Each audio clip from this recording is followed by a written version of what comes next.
No próximo capítulo da novela Três Graças, Kellen chega abalada e conta a Viviane que o pai de Júnior morreu.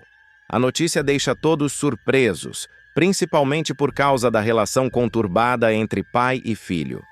Viviane tenta confortar a moça, mas percebe que há algo ainda mais sombrio acontecendo ao redor. Joaquim, por sua vez, continua desconfiado dos medicamentos da farmácia social e incentiva Misael a dividir suas suspeitas com mais pessoas, afirmando que a saúde da comunidade está em risco. Enquanto isso, Arminda, impaciente, pressiona Raul a assinar documentos da fundação. O rapaz, nervoso, tenta ganhar tempo, mas a megera deixa claro que não aceitará recusas. Paralelamente, Gerluce toma coragem e revela a Viviane uma verdade que muda tudo. Ferete e Arminda são cúmplices, e ela ouviu o casal tramando para dar remédio falso à pobre Josefa. Chocada, Viviane aconselha a cuidadora a reunir provas antes de fazer qualquer denúncia. Sem provas, eles te destroem, alerta. Antes de continuar, clique no botão de gostei, se inscreva no canal e comente de qual cidade você assiste a novela. Bagdá recebe a notícia da morte de Albano e decide custear o enterro do homem e exige que Meg, que aparece de surpresa no velório, volte para casa e se mantenha distante. O clima no cemitério é pesado e Júnior fica perplexo ao ver Meg e Ali. Enquanto o luto paira sobre uns, o perigo se aproxima de outros. Macedo passa a Ramalho as coordenadas para seguir Gerluce e o capanga começa sua caçada silenciosa. Sem desconfiar de nada, a cuidadora entra em um ônibus, levando consigo um caderno onde anota tudo o que descobriu. Ao descer, é abordada por Kátia, a esposa de Gilmar, que a provoca. Gerluce, firme, encerra o assunto dizendo que sua relação com o motorista acabou. O que ela não imagina é que a poucos metros dali, Ramalho observa cada passo, pronto para agir. Arminda corta o salário de Gerluce por atraso e a humilha. O público vai testemunhar mais uma demonstração de crueldade de Arminda, que não mede esforços para humilhar quem ousa contrariá-la. Desta vez, a vilã voltará suas garras contra Gerluce, a fiel funcionária que, mesmo em meio ao cansaço e às humilhações, segue lutando para sustentar a casa e manter a própria dignidade. O episódio, que começa com uma conversa aparentemente banal, acabará em um dos momentos mais revoltantes da novela. Tudo começa quando Gerluce chega à mansão Ferete com a pontualidade de sempre.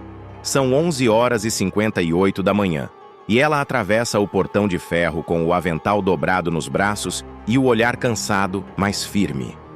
A cuidadora sabe que qualquer deslize pode ser usado contra ela. Arminda adora encontrar motivos para descontar, reclamar, ou pior, fazer comentários venenosos sobre sua origem humilde.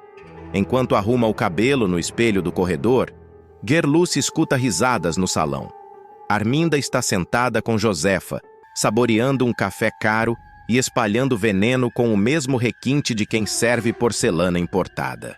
Nesse instante, Gerluce entra na sala. O silêncio se instala por um breve momento. Ela percebe o desconforto, mas não imagina que está prestes a se tornar o novo alvo da patroa. Com licença, dona Josefa. Boa tarde, dona Arminda. A vilã sorri com ironia, fingindo polidez. Boa tarde? Já é meio-dia, Gerluce. A senhora está atrasada. Gerluce se espanta. Atrasada? Eu cheguei antes do meio-dia, dona Arminda. Chegou sim, mas ficou aí parada, conversando, rindo, se distraindo, enquanto o relógio não parava. E o tempo, minha cara, é dinheiro. Portanto, vou descontar metade da sua diária. O sangue de Gerluce ferve. Com todo respeito, dona Arminda, a senhora é quem puxou o assunto comigo. E você podia ter se calado. Bastava dizer que estava aqui para trabalhar. Eu me recolheria. Mas preferiu ficar de prosa, não foi? A tensão se espalha pela sala como uma névoa densa. Josefa observa em silêncio, indignada, mas evita intervir. sabe que cada palavra sua é usada por Arminda como munição. Dona Arminda, a senhora sabe que eu nunca cheguei atrasada. Sempre fiz meu serviço direito. Direito? Quem decide o que é direito aqui sou eu. E para mim o certo é simples.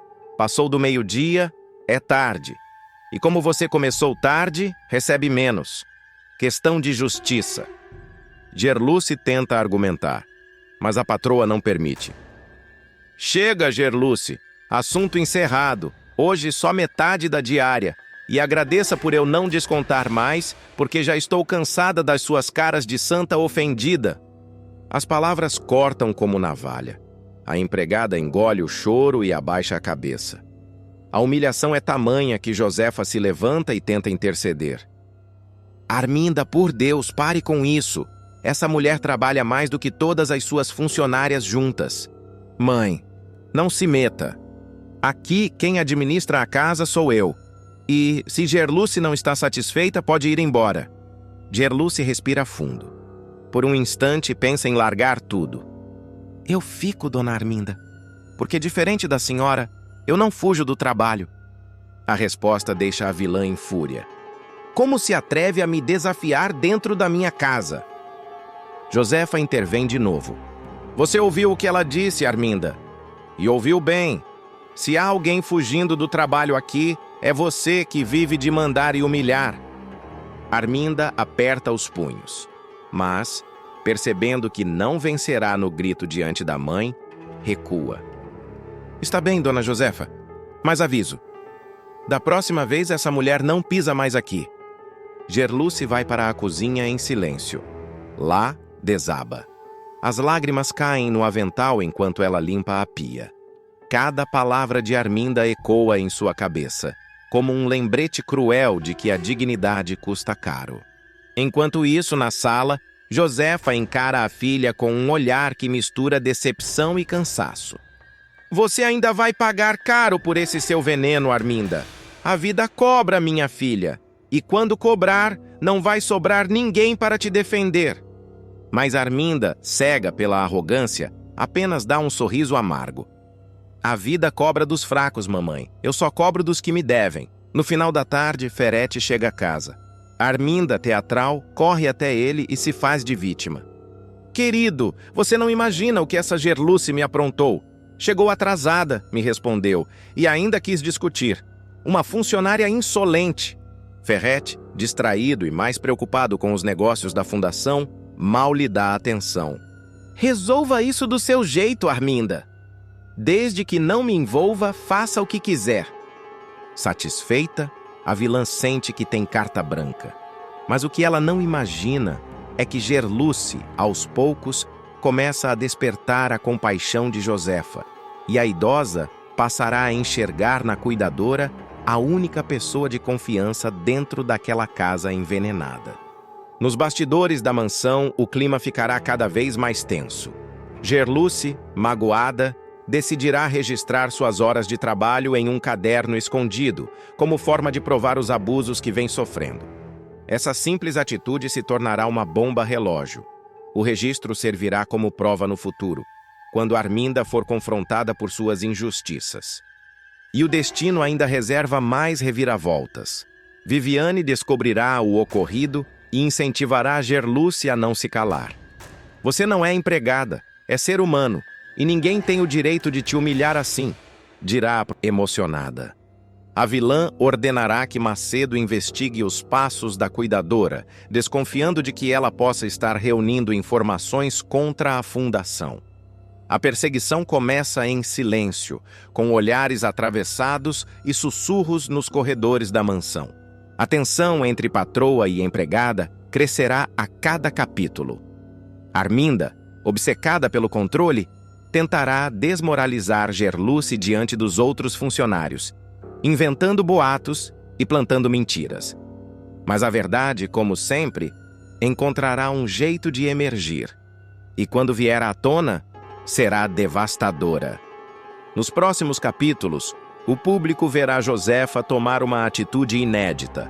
Ela decidirá recontratar Gerluce por conta própria, desafiando a própria filha. Será o início de uma guerra fria dentro da mansão, onde o poder e a moral se enfrentarão em silêncio, e onde cada palavra, cada olhar e cada ato de humilhação se tornará uma arma carregada. A tensão dentro da mansão se torna insuportável. Desde o episódio da humilhação, Gerluce passa a andar pelos corredores como uma sombra. Fala pouco, trabalha em silêncio e evita cruzar o olhar de Arminda. Mas cada gesto seu é vigiado.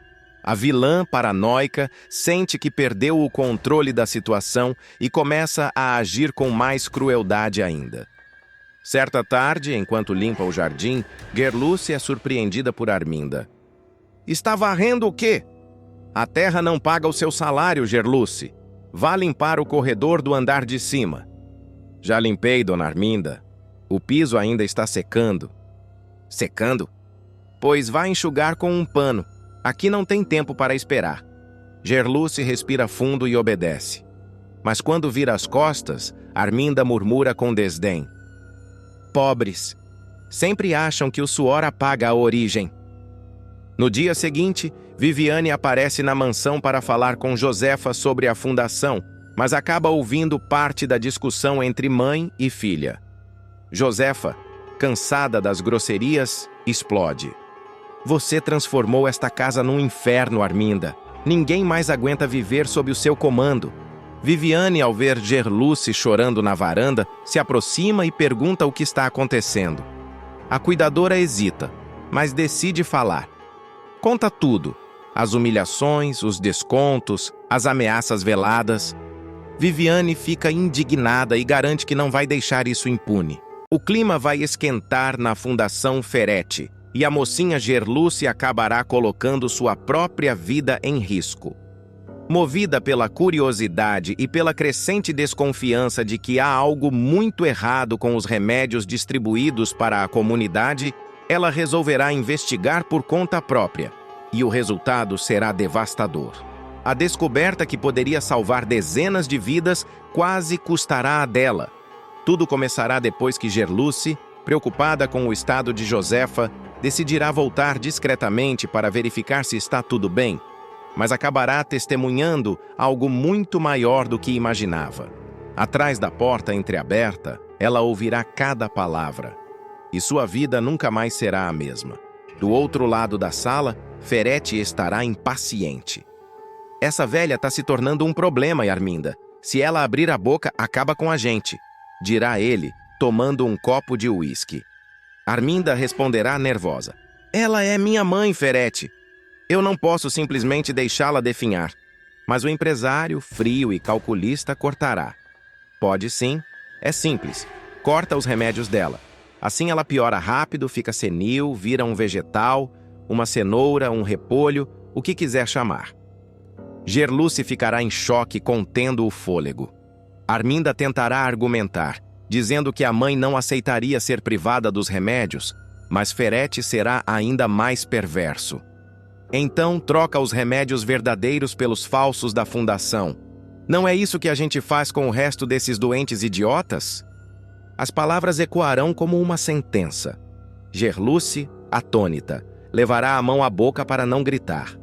Ela entenderá, enfim, que os remédios distribuídos pela Fundação Ferretti não passam de placebos, pílulas sem efeito algum, usadas para enganar o povo humilde da chacrinha. Tentando sair dali antes que percebam sua presença, Gerluce dará um passo em falso. O salto de sua sandália enganchará em um tapete e ela tropeçará, derrubando um vaso de cristal que se espatifará no chão com um estrondo. O som ecoará pela sala como um alarme de desgraça.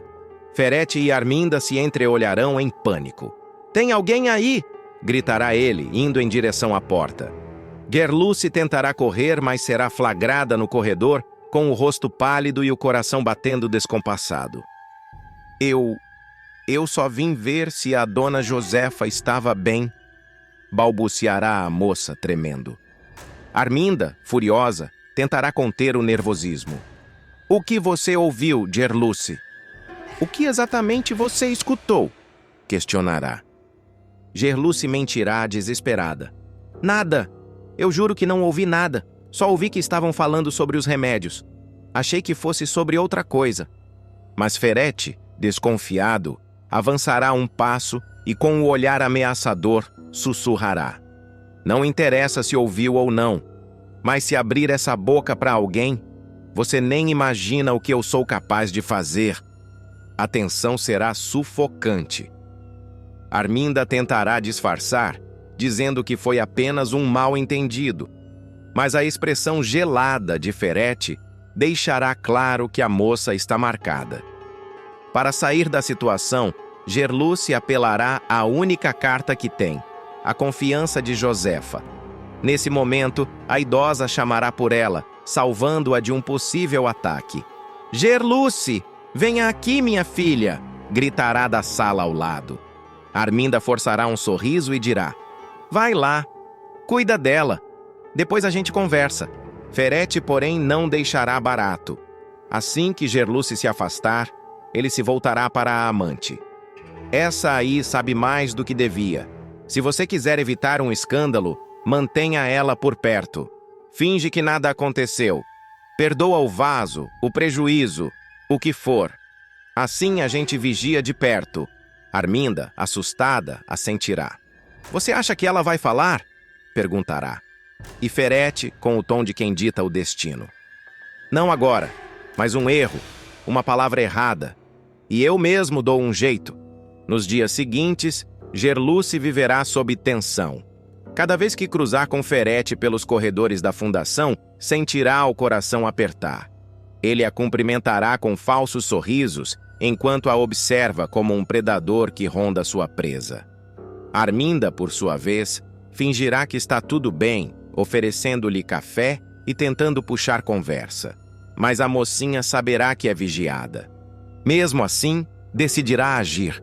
Durante as noites, ficará acordada, revisando relatórios, vasculhando fichas médicas e amostras de remédios.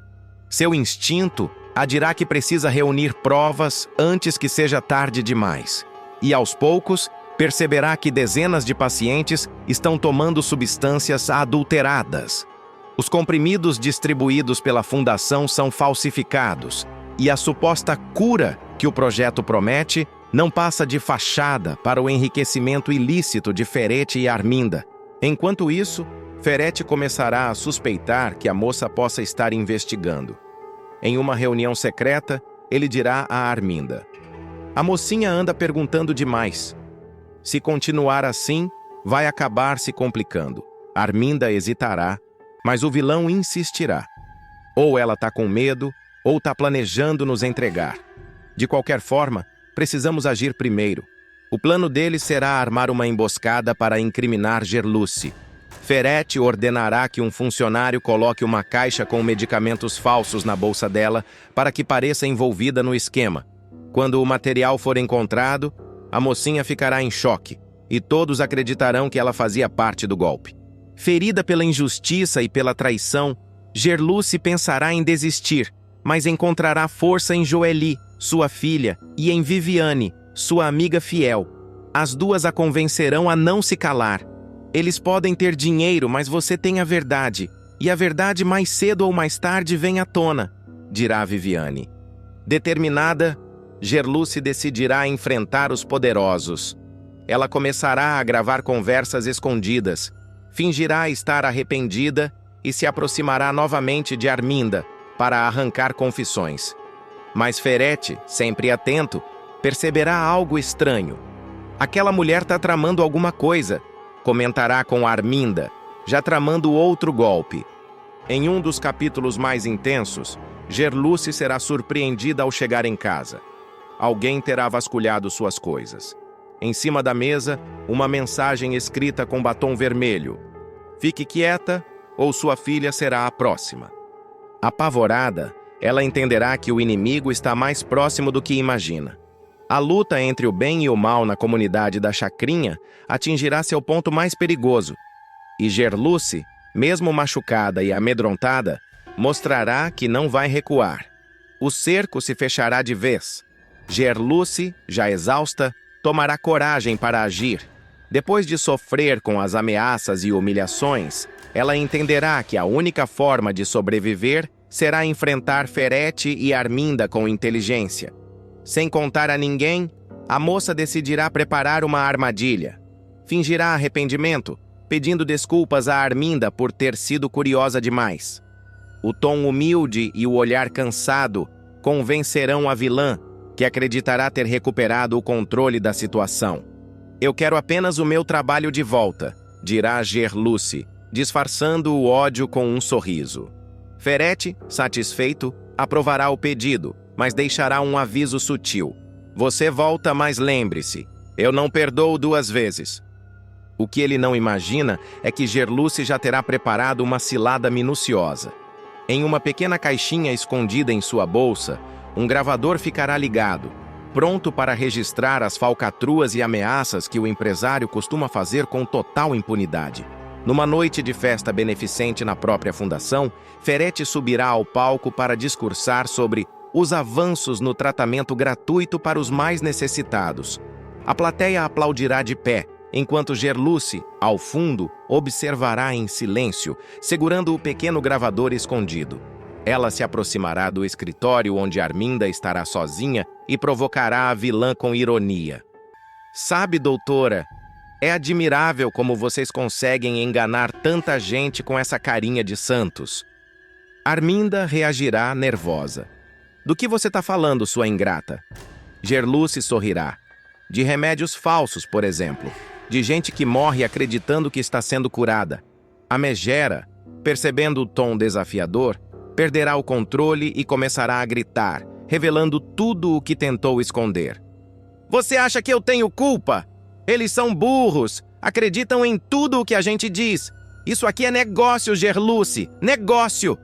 Berrará Arminda, sem perceber que cada palavra está sendo gravada. Nesse instante, Viviane e Casper chegarão acompanhados de policiais. Eles terão recebido o áudio gravado por Gerluce, que minutos antes enviara o arquivo pelo celular de forma anônima. Ferete, que se preparava para deixar o evento, será surpreendido pelos agentes. Senhor Ferete, o senhor está preso por crime contra a saúde pública e falsificação de medicamentos, anunciará o delegado. Raul será levado para um cativeiro improvisado. Um armazém sujo, abafado e isolado, com cheiro de ferrugem e óleo queimado. Os bandidos o trancarão dentro de um balcão velho de ferro, usado como esconderijo, sem comida, sem água e sem contato com o mundo exterior. Os dias se transformarão em semanas. O jovem, debilitado e em delírio, começará a alucinar com a voz de Joelle, sua namorada grávida, chamando por ele. Cada gemido, cada gota de suor escorrendo por sua testa mostrará o quanto ele está à beira do colapso físico e mental. Enquanto isso, Arminda, sua mãe, agirá com frieza assustadora. Quando receber o recado do sequestro, ela se limitará a dizer: ele que se vire. Fez as escolhas erradas, agora aguenta. Josefa, a avó, ficará horrorizada com a reação da filha. A idosa implorará: minha filha, é o seu sangue. O Raul é o teu filho. Você não pode deixar que façam isso com ele. Mas Arminda, tomada pelo orgulho e pelo medo de se envolver com Bagdá, afirmará que não tem o dinheiro. Na verdade, tem, mas teme que, ao pagar, o traficante descubra um segredo ainda mais perigoso sobre o passado dela. Enquanto o drama se desenrola, Joelle, desesperada, tentará contato com os comparsas de Bagdá. Grávida e exausta, ela andará pelas vielas da comunidade com os olhos marejados, pedindo ajuda a quem puder ouvir. As pessoas se afastarão, com medo de se envolver. Ela, então, baterá na porta da própria Arminda, gritando: se a senhora não ajudar, ele vai morrer. Eu tô grávida do seu neto, dona Arminda. O Raul precisa de mim. Mas a vilã apenas virará o rosto, fingindo indiferença. Bagdá, impaciente, começará a enviar recados cada vez mais violentos. Primeiro, uma ligação ameaçadora. Depois, um vídeo. Raul amarrado, com os olhos vendados, pedindo socorro. A cada nova mensagem, Josefa se desesperará mais. Ela começará a vender objetos da casa para tentar juntar parte do dinheiro, mas nada será suficiente. Arminda, em contrapartida, seguirá fria, até o momento em que Bagdá manda o ultimato. Ou tua mãe paga o que deve, ou vou encerrar essa história agora, de vez. Movida pela coragem e pelo amor, Joelle tomará uma decisão impensada. Depois de descobrir o local onde Raul está sendo mantido, uma informação que ela conseguirá após subornar um dos homens de confiança de Bagdá, a moça decidirá agir por conta própria. De madrugada, com a barriga já saliente, ela se infiltrará na área dominada pelos criminosos. O som dos cachorros, o eco dos tiros ao longe e o vento cortante da noite farão o coração dela bater como um tambor. Mesmo assim, seguirá em frente. Ao encontrar o balcão onde Raul está preso, Joelle arrombará a tampa com um cano de ferro e gritará: Raul, sou eu! Eu vim te tirar daqui! O rapaz, fraco, mal conseguirá abrir os olhos. Mas antes que possa libertá-lo completamente, Bagdá aparecerá, cercado por 2 capangas armados. Ele cruzará os braços e dirá, com um sorriso cínico: Ora, ora, a mocinha corajosa veio resgatar o príncipe? Que cena linda! Pena que aqui não é conto de fadas. Joelle, trêmula, ainda assim enfrentará o bandido. Deixa ele ir, Bagdá. Eu sei quem é o meu pai. E sei que se você encostar um dedo no Raul, vai se arrepender. O traficante estreitará os olhos e responderá: Ah, eu sei muito bem quem é o teu pai. E é por isso mesmo que não quero guerra. Mas lembra de uma coisa, menina. O jogo ainda não acabou. O chefão decidirá libertar Raul, mas deixará claro que não é um ato de bondade. Leva ele daqui, mas cada centavo que esse moleque me deve vai ser cobrado, com juros. E se não for com dinheiro, vai ser com sangue. Joelle tentará rebater, mas Raul, ainda fraco, pedirá que ela o leve dali imediatamente. Eles fugirão tropeçando pelos becos, até que um dos homens de Bagdá atire para o alto apenas para intimidar. Quando Josefa descobrir que Joelle conseguiu resgatar o neto sozinha, ela a receberá como uma heroína. Mas Arminda reagirá com raiva. Você não tinha o direito de se meter. Esse problema é meu e do Raul. Joelle, firme, responderá: Não, dona Arminda. Agora é meu também, porque eu carrego o sangue dele dentro de mim. A tensão entre as duas será intensa. E nos próximos capítulos, segredos antigos de Arminda começarão a vir à tona, inclusive o motivo de sua recusa em negociar com Bagdá. Mesmo livre, Raul ficará traumatizado. Ele terá pesadelos constantes, ouvirá tiros imaginários e acordará suando frio. Joelle tentará acalmá-lo, mas o rapaz estará paranoico. Ele vai vir atrás de mim, Joelle. O Bagdá nunca deixa uma dívida sem cobrar. Enquanto isso, Bagdá, em sua base, planejará a próxima jogada. Dirá a um de seus comparsas: Ela acha que me enfrentou e venceu, mas quem desafia Bagdá, uma hora, paga. Todos pagam. A partir desse ponto, Três Graças mergulhará em uma nova fase de tensão, com Arminda sendo chantageada por informações do passado e Bagdá expandindo seu domínio. Joelle, por sua vez, se transformará de uma jovem ingênua em uma mulher determinada, disposta a tudo para proteger o filho que carrega. O destino de Raul, agora dividido entre a culpa e o medo, cruzará novamente o caminho de Bagdá, e o público verá que o resgate foi apenas o começo de uma guerra muito maior. Uma guerra onde amor, poder e vingança se misturam em cada esquina da chacrinha. O clima de tensão atingirá o limite. Depois do resgate dramático, Raul tentará retomar a vida, mas nada voltará a ser como antes. Os traumas do cativeiro e a culpa por ter colocado todos em perigo o deixarão atormentado. Ele passará noites em claro, ouvindo barulhos imaginários, temendo que Bagdá apareça a qualquer instante para cobrar o que ficou pendente. Joelle, firme e protetora, fará de tudo para ajudá-lo a se reerguer. Grávida, Ela enfrentará as dores da gestação sozinha, já que Raul mal consegue lidar com a própria sobrevivência. A cada tentativa de diálogo, o rapaz se cala, mergulhado em pensamentos obscuros. O peso da dívida e a humilhação de ter sido salvo pela namorada corroem o orgulho dele. Em um desabafo com Josefa, Joeli dirá: "Eu salvei o Raul, mas ele parece ter ficado preso lá dentro. O corpo tá aqui, mas a alma ainda tá naquele balcão." Enquanto isso, Bagdá continua à espreita. Apesar de ter libertado Raul, ele não esqueceu o prejuízo. O chefe do tráfico ordena que seus homens fiquem de olho em cada passo da família, especialmente em Arminda. O vilão sabe que a mulher tem segredos escondidos e está decidido a usá-los como moeda de troca. Ela pensa que pode me enrolar? Eu vou fazer essa mulher pagar o dobro. Ela e o filhinho mimado dela. Arminda, por sua vez, tenta disfarçar o pânico. A todo instante, teme que Bagdá revele o que ela esconde há anos.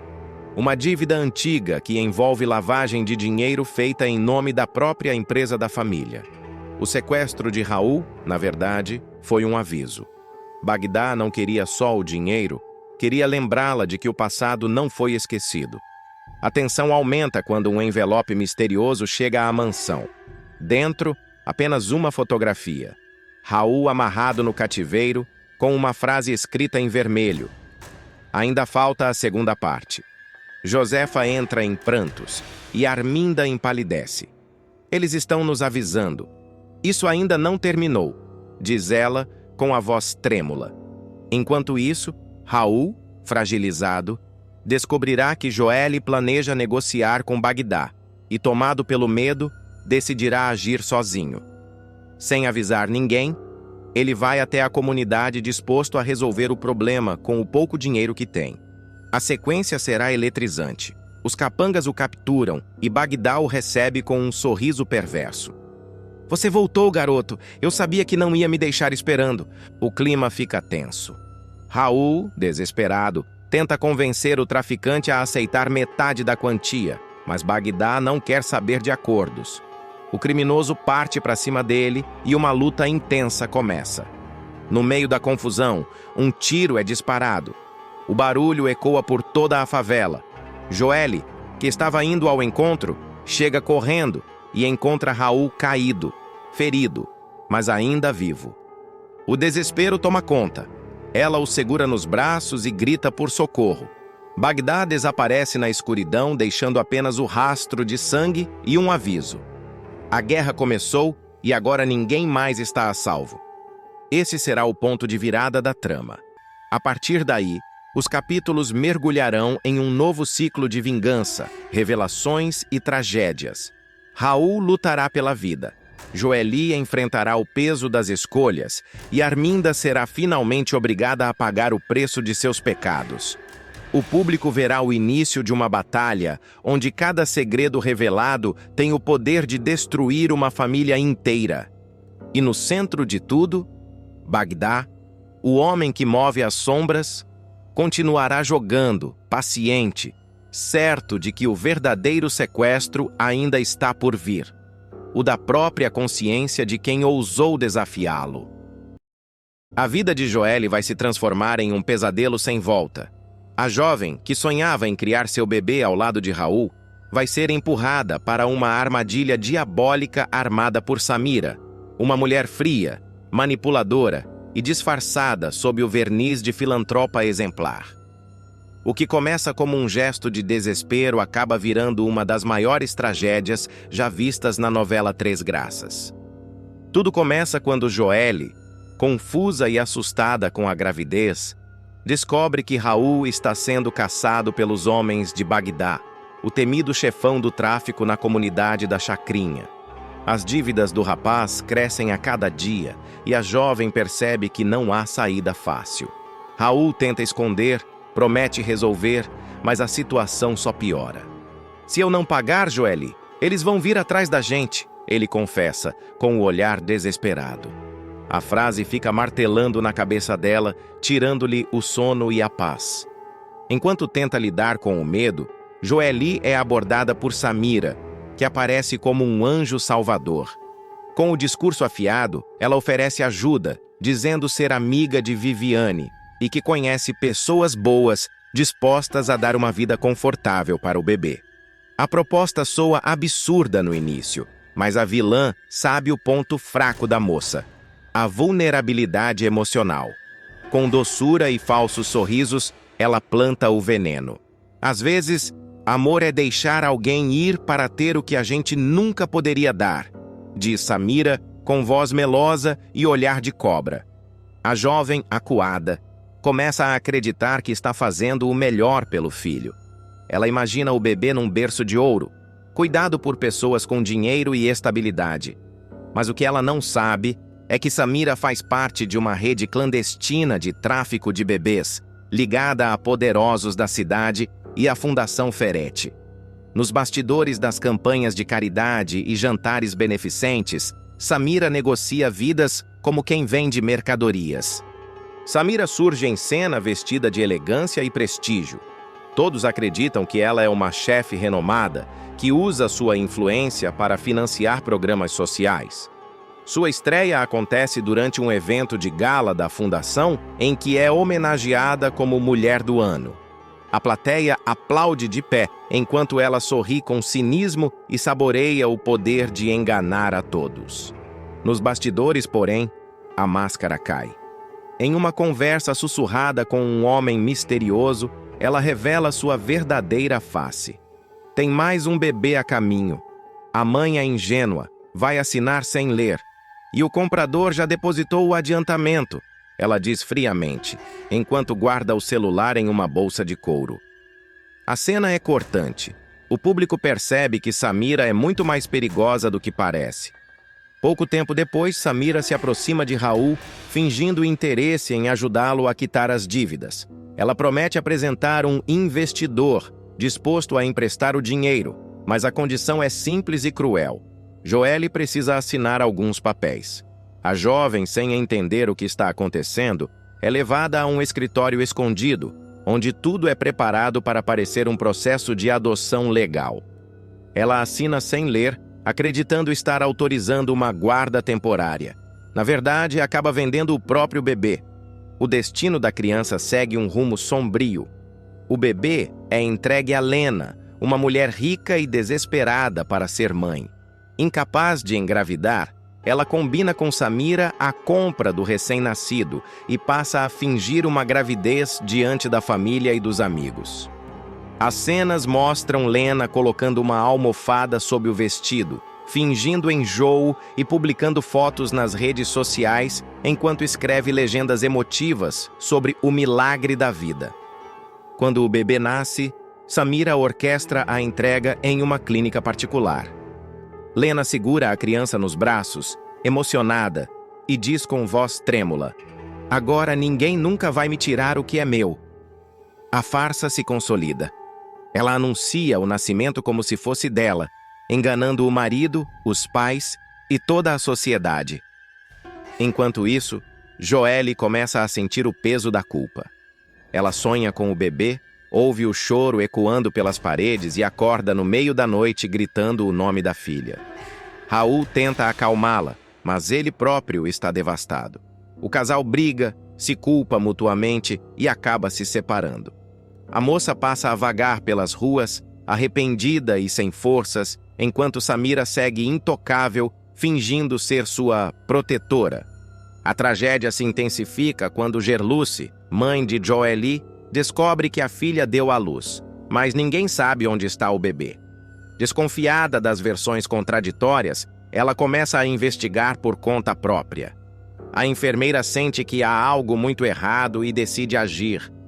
"Enquanto eu respirar, eu vou achar essa criança", promete, olhando para o retrato da família na parede.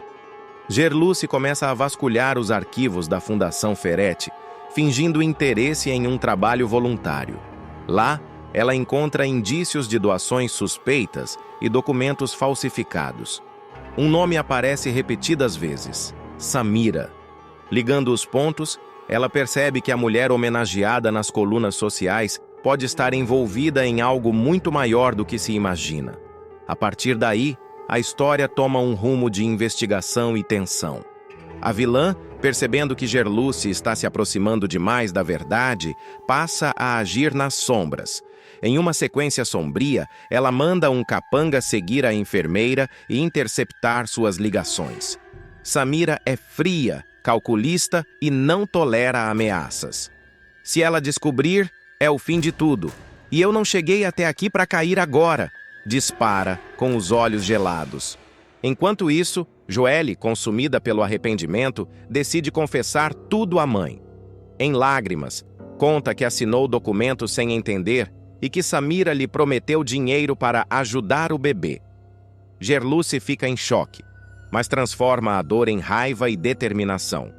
Essa mulher vai pagar, e eu vou trazer essa criança de volta, nem que seja a última coisa que eu faça, jura, em uma das cenas mais fortes da trama. A partir desse ponto, a história mergulha em uma rede de segredos, chantagens e crimes que ligam Samira, Ferete e Arminda.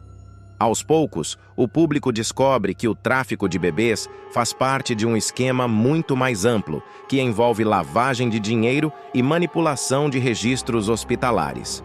Gerluce se une a Viviane e Josefa para desmascarar Samira.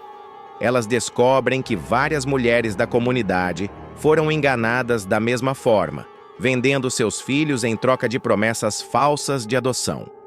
Cada nova revelação adiciona uma camada de horror à história. Samira, no entanto, não é o tipo que se deixa encurralar. Quando percebe que está prestes a ser desmascarada, ela foge com a ajuda de Ferete, levando consigo uma mala com documentos e um pendrive contendo gravações comprometedoras. Antes de desaparecer, ela ainda deixa uma ameaça. Nenhuma de vocês está a salvo. E o bebê já não é mais de vocês. A tensão chega ao ápice quando Gerluce encontra a casa onde Lena vive, o mesmo local onde o bebê está sendo criado, como se fosse filho legítimo da mulher. A cena promete ser uma das mais emocionantes da novela, com o confronto entre a verdade e a mentira prestes a explodir. Mas o pior ainda está por vir. A verdade sobre a origem da criança vai abalar famílias inteiras, e Samira, mesmo foragida, ainda terá cartas escondidas para jogar. Ela voltará a aparecer de forma inesperada, em um momento em que todos acreditam que seu reinado terminou. E como toda boa vilã, promete deixar um rastro de destruição por onde passa. A partir do momento em que Gerluce decide agir, a novela Três Graças mergulha num clima de pura tensão. Ela começa a juntar peças do quebra-cabeça e percebe que Samira não é apenas uma vigarista de fachada. Ela é o elo que une uma teia criminosa que movimenta fortunas com o tráfico de bebês. Determinada, Gerluce invade arquivos, faz contatos e chega até a clínica onde Joelle deu à luz. Lá, descobre que todos os registros foram apagados, mas uma enfermeira misteriosa revela em voz baixa. A mulher que levou o bebê usava pulseira, falsa de maternidade, e foi embora antes do amanhecer. Com essa pista, Gerluce identifica Lena, a mulher que se passa por mãe da criança. A sequência é eletrizante.